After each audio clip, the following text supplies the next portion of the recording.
I'll tell you everything you need to know. I'm Dragon. I'm a cop.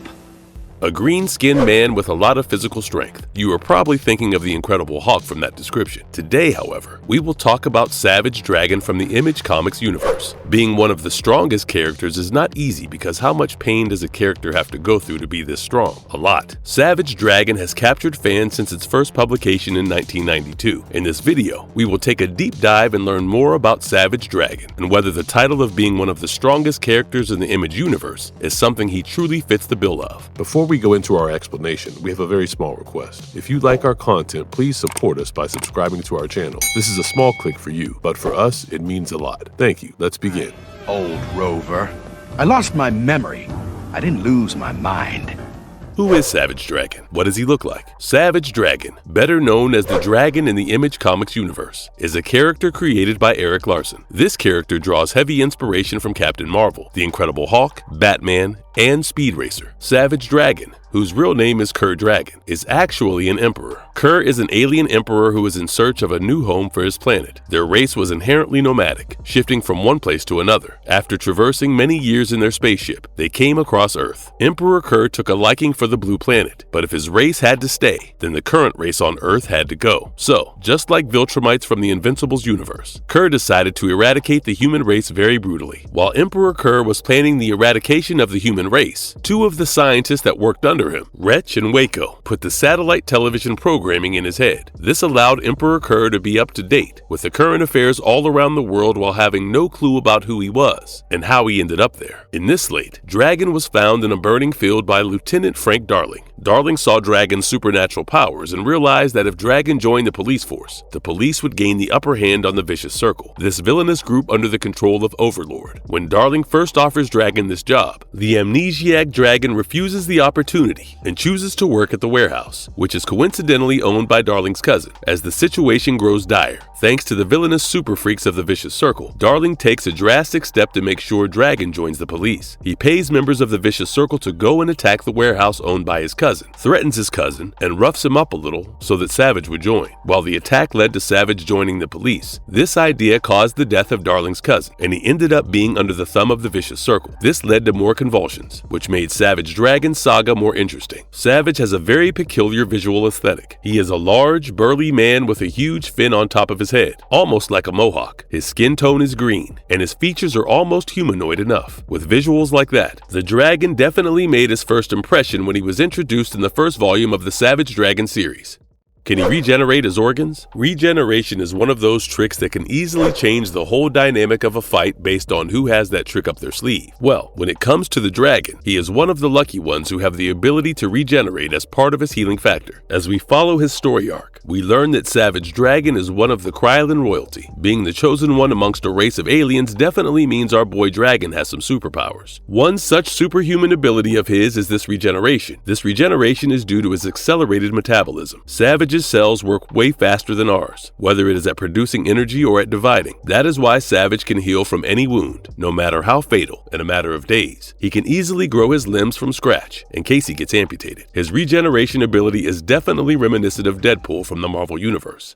His body is immune to bullet fires. Emperor Kur, better known as the Savage Dragon, is from the Krylon royal family. His physical aspects definitely played a huge role in him being the chosen one. One such trait that he has, owing to his heritage, is his insane durability. Erik Larsen made Savage with heavy inspiration from the Incredible Hulk, and Savage's durability is similar to that of Hulk's. His skin is extremely tough and acts as his very own armor. His skin is invulnerable to bullets, explosions, and heavy blows. He can easily walk those off, which makes Kur the absolute unit of a man to be on the team for the police while they face off against the super freaks. However, despite such high invulnerability towards bullets and explosions, Kur is extremely vulnerable to sharp objects. If any object is sharp enough, it can pierce through his skin. Can he survive underwater? If we look at Savage morphologically, while he has humanoid features, the fin on top of his head gives us, the readers, a slight idea that perhaps Savage might have some fish-like features as well. In the 80th issue of the Savage Dragon, we get to see his fish-like features play a crucial role. In this issue, Savage Dragon faces off against Cyberface. Cyberface is the king of the world, and he came to Earth to conquer it. While on Earth, he took control of the weapons of mass destruction, and then proceeded to turn a Martian saucer to represent his mortal self himself using his mind power. So, now Savage has a killer robot chasing him. As Savage is fighting against Cyberface and his gang of UFOs, he gets knocked down and falls into the water, unconscious. Savage realizes that the environment, which is a huge body of water, is not the most ideal for him to gift, because with how heavy the blows are, if he is not able to regulate his breath, he will not be able to survive. While staying underwater, he does his best to sustain himself against the probes that Cyberface sends underwater to scan for him. While the triumph of destroying the probes is exhilarating, it is temporary, and soon Savage faces off against Cyberface in his full robot glory, who took a trip underwater just to make sure he can beat Savage within an inch of his life. Doing his best to survive against the help of Cyberface's attacks, Savage stirs up some mud, effectively occluding his vision, allowing Savage to escape from Cyberface's clutches. While catching his breath, Savage decides to use the Martian saucer that is buried in the ocean bed in his favor. While that is a long shot, that is the only shot that Savage has, and off he goes to get that done. Once he locates the saucer, he finds the uniform in it that would help him survive, but he did not get the time to adjust the gas level properly because, you guessed it, Cyberface is at his tail. As Savage tries to get away from Cyberface, he comes face to face with a huge sea monster, dodging both the opponents as Savage makes his way past them. Cyberface, who is now face to face with the sea monster, destroys it in one go. This definitely puts a bit of fear in Savage's heart, because now he realizes what a mess he is in. His lungs are burning, and Cyberface is in hot pursuit of his tail. Right as Savage thought he was safe, a tentacle wrapped itself around Savage, dragging him down the tunnel. Using a huge rock as his weapon, Savage got out of the clutches of the tentacled monster, but his lungs gave out, and Savage passed out. What do you know? He ends up in a zoo. Turns out, under the Lac of Michigan, there is a kingdom of underwater sea creatures. Their king captures people from different species and keeps them on display, almost like glorified pets. He wanted Savage to be a part of this lifestyle too. Savage understandably did not want that. While he plans his escape and puts his plan into action, that is when Savage finds out that he is able to breathe underwater. With that as his advantage, Savage fought his way to the surface, refusing to let anyone stand in his way, proving to us, the readers, one more time, how strong this character truly is. Does he have immunity from telepathy? While trying to escape from the underwater kingdom, Savage faces off against several adversaries. One of such adversaries seems to be a member of that underwater court. This character has the ability to telepathically control whoever they focus their energy on. Surprisingly, Savage was not held back by the telepathic power. In fact, Savage was immune to this. Turns out, as a Krylon, Savage's body and mind are both extremely powerful. While he may not have any telepathic abilities himself, Savage is strong enough to stop any form of telepathic power from taking control over him. This again proves to us, the readers, how Savage is one of the strongest and most powerful characters in the Image Comics universe. Does he have any love interest? Can he reproduce? Savage has had quite a few relationships throughout the whole series. In the first few months of working as police, he had a very casual sexual relationship with his partner Alex Wilde. Fans were expecting things to turn serious between them, but things never did. After Alex, Savage started dating someone called Debbie Harry. Debbie and Savage were pretty serious about one another, but then Debbie was shot and killed by her ex, Arnold Dimple. This incident affected Savage a lot, and he became quite depressed after Debbie's death. After Debbie, we see Savage date someone called Jennifer. Jennifer had been dating Savage for quite a while, and their relationship was definitely going somewhere good, but situations around them took a left turn. Cyberface decided that the best time to take over the world would be now, and this ruined every future plan that both Savage and Jennifer had for each other. Their marriage was ruined, and owing to how rough the whole economic climate was, Jennifer decided to run away with her daughter, Angel. Jennifer and Angel kept running for a while until they heard that Savage and his teammates from Liberty League defeated Cyberface on most parts of the Earth. When Jennifer met with Savage,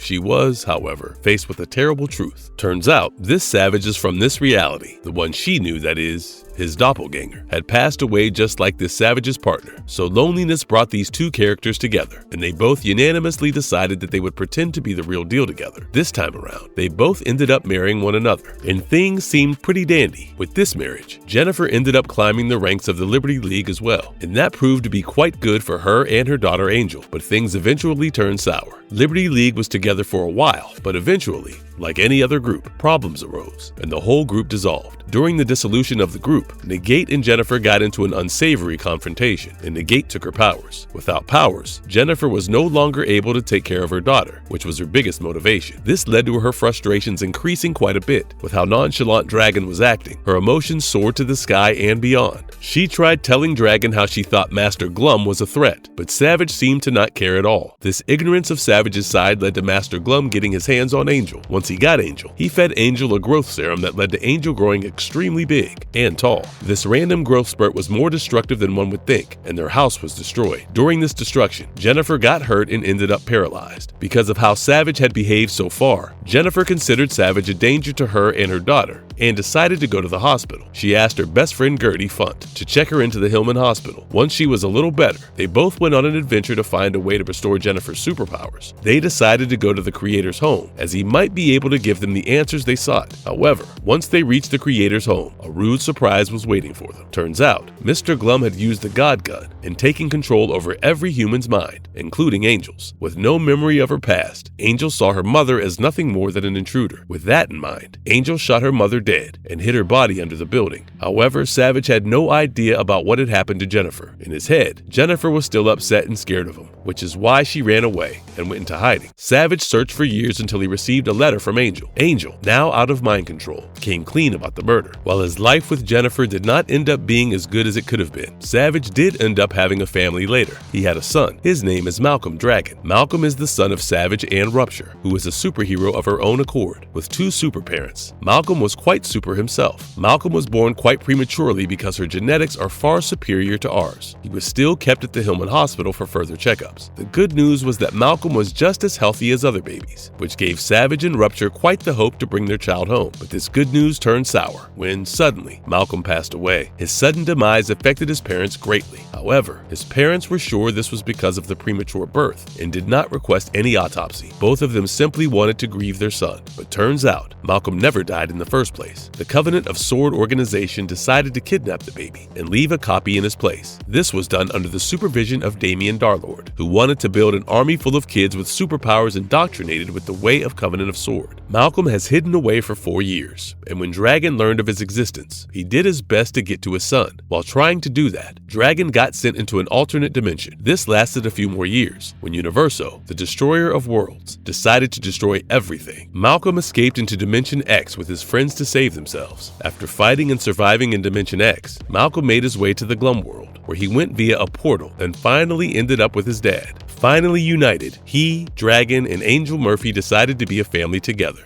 Is he immortal? Kerr lasted on planet Earth for about 2 decades, working as a dragon. He had the hero's brain, and he acted like a hero. He had a family with Malcolm and Angela, but this did not last long. At one point, his brain was completely overtaken by this virus. This virus feasted on his brain and destroyed it completely. Rex Dexter persevered Savage's remains and tried to help Angel and Malcolm move on with their life, but refusing to accept their father was dead. The siblings decided to resurrect Savage with a blood transfusion. While it resurrected him, it also almost rewired his brain.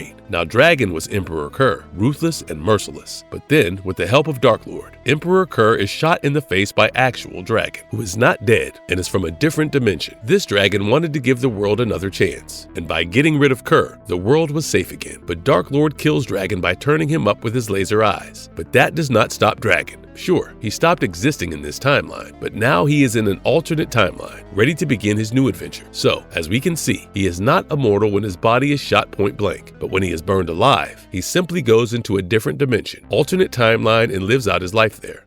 Marvelous verdict. While Savage Dragon may not be popular in mainstream media like the other superheroes are, Savage Dragon has its charm. With his convoluted backstory and character arc, he brings a different sort of flavor to the typical journey of a hero that fans admire a lot. His sense of humor is very relatable, and as you read more about his adventures, you cannot help but end up liking him. And if you liked our content, don't forget to leave a like and subscribe to us if you haven't already. Have a good one and be safe. Thanks, everyone.